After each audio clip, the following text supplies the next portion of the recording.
Hey everybody, welcome to NAMM 2012 again. Here we are with my good friend Chris Reject, the Reverend Chris Reject. Come by our booth here, booth 4849, for those of you who actually may be in the hall on this particular Friday. Was it January 19th, I believe it is. Maybe the 20th, I don't know. When you're a musician, every night's Friday, isn't it? Yeah, it's every night. Every night. They all blend together and you just say it's Friday. It's time to get up, time to go to work. What time is it? It's 5 o'clock on Friday. Somewhere, it could be.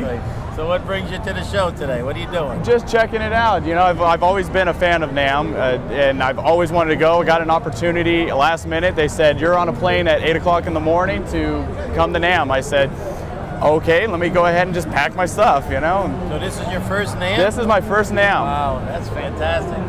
When did you get here? What time? Got here this morning at, we flew into the airport at 10 o'clock, got here about 10:40.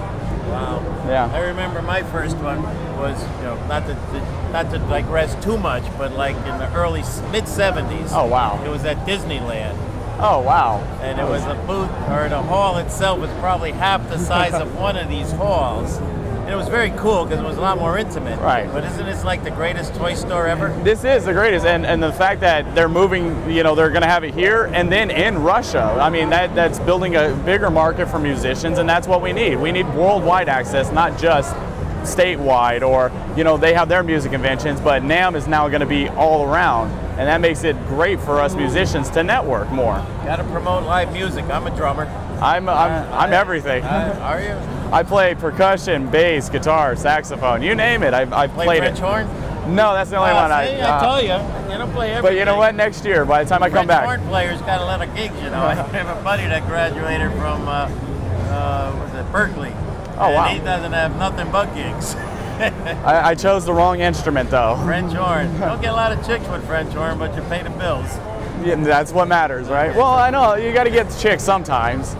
There has to be. Default, right? There has to be French horn groupies somewhere. A couple left over. So tell me about your band. What are you doing? We are the Roxy Gunn Project.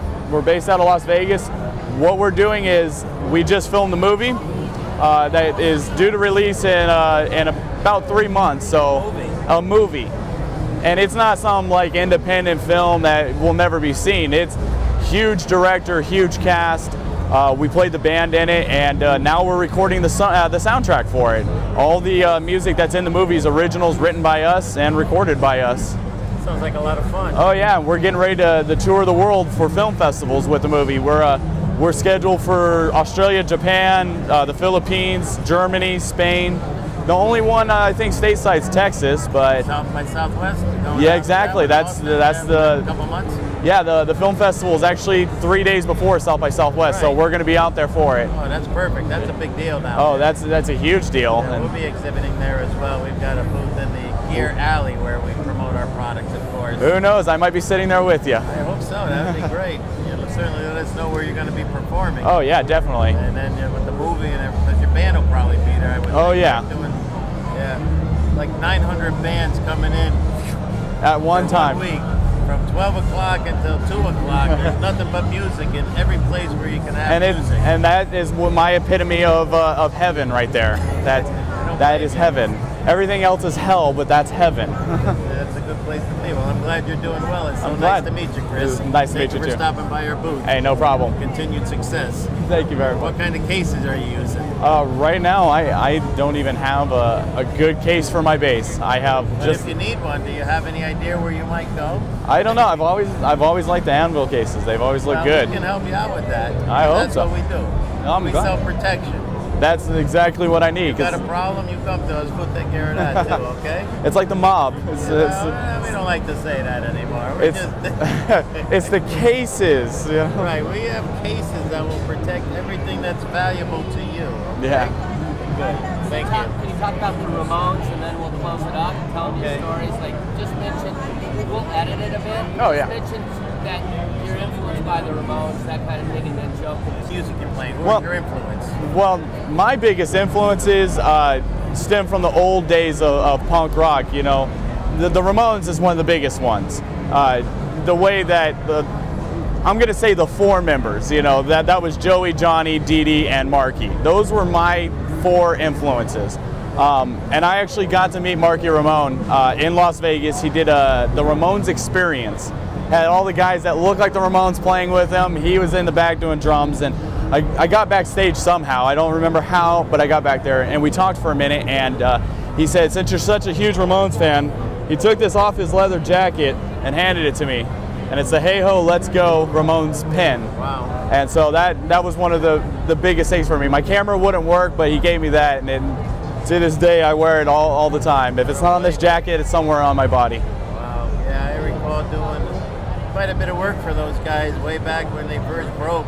Oh, wow. And actually did some work for Marky not too long ago. He needed a couple of small cases to travel with. Right. He was going on different gigs and didn't want to bring his whole kit, so we worked that out for him. And it's always fun to see him and help out the guys that were so influential to so many people in different bands and such. And go way back, with the Ramones, the Police, even back in that same kind of era with the New York the Clash. We were out delivering a bunch of cases to Manny's Music on 48th Street in Manhattan. I know all about that. Was first breaking, and they ordered pink cases, and we had the Clash. They wanted the Clash diagonally on the cases in 3-inch letters, the Clash. So we delivered. It was a truckload, not a big truck, but a truckload nevertheless. And we were unloading there right on 48th Street in Manhattan, and a crowd started to gather because they. Wow, that's a lot of cases for the Clash. They must have more members. Apparently they got more or something, but it was cool, and that whole genre of folks that were coming up, we kind of grew up with them as well, so it's great memories and great things that continue to happen, and with yourself and your band continue to promote that. Yeah, oh yeah. Be influenced by them is fantastic, so keep up the good work. Oh, that's my goal. I mean, I look at music today, and it's always a progression, but it's a continuing thing. It will never die out. Music will always be in everyone's life. Great. You can't go anywhere without hearing music, and it makes the day go by better. It does. It does so much, fantastic. Especially when you're doing it live. That's the only way to do it. That's the only way to do it. It's good that you listen to the radio, but live music is the best. Oh, yeah. Keep on rock and rolling. Hey, thank you so much. Okay, thank you.